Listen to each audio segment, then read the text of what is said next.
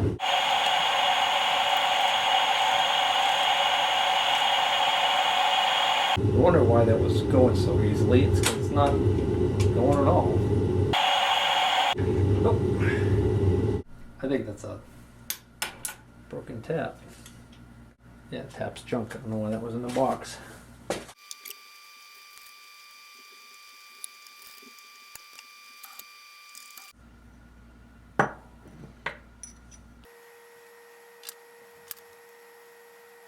Alright, so the problem is that this is going to loosen up. If I keep the screw that loose, then eventually it's going to fall out. And if I tighten down the screw so it doesn't get loose, then this won't freewheel, which is what I was hoping it would do. So my fix for that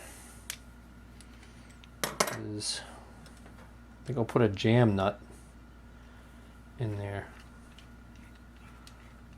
Basically what I'll do is I'll have a nut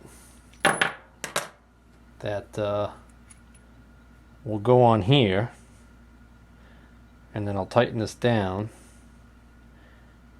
and then tighten the nut against this face, and that will act to lock these threads in here and still allow this to turn freely. Ideally it would be a really thin nut, but then the catch-22 is there. If the nut's really thin, then you've got to have a really thin wrench to get to it. Let's see what I got for 1/4-inch nuts. Alright, so there's a 1/4-inch nut, and the first wrench that I grabbed was actually even wider than the nut, so that was going to be a problem. This one looks like it might just fit behind there, so we'll try that. So I start by snugging that up, because when I tighten the nut against the face there, that'll actually loosen this a little bit. So I want that actually tight to start. And then tighten the jam nut. I just noticed that's a 12mm wrench. Oh well, it's in the wrong drawer. Ugh. That's why it just slipped off of me on me too. And I still have it too tight. Ooh.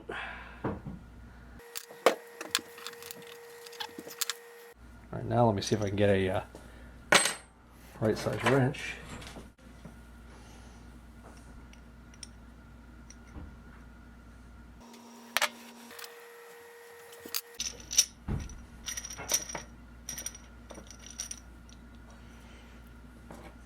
Pretty good, but aesthetically I really am not thrilled about this nut showing. This looked a lot cleaner with this up against there.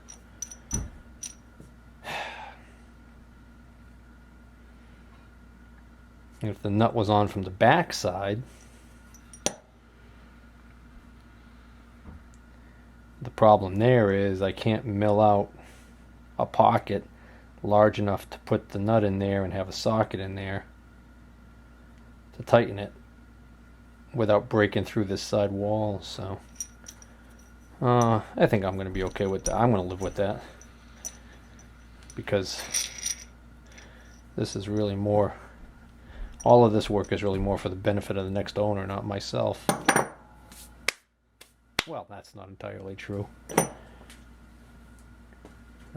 I've got a better chance of getting decent money for this lathe by replacing this handle as opposed to leaving that car window handle on there.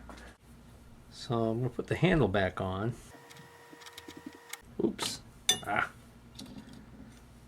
Order of key.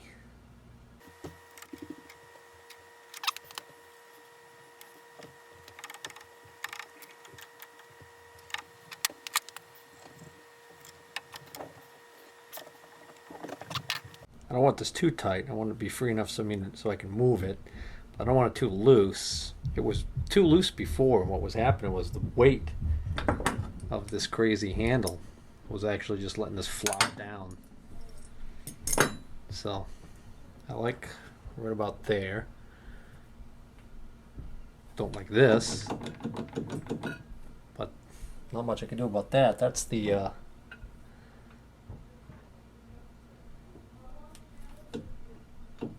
I was gonna say that's the nut, end play in the nut, but actually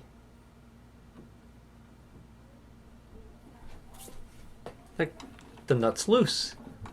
You can see the screw head that holds that nut in place is actually wiggling. Boy, that certainly would not be conducive to a decent finish.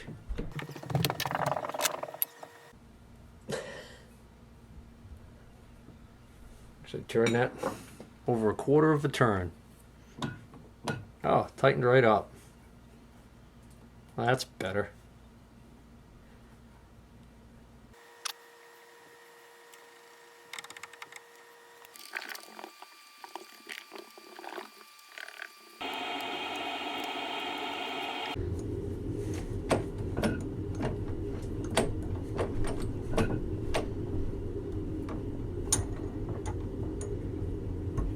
Yeah, I got that. I got that jam nut a little too tight. A little too tight. All right. So I've got it loose enough so that it turns real easily. And still tight enough so that the screw is not able to move in and out.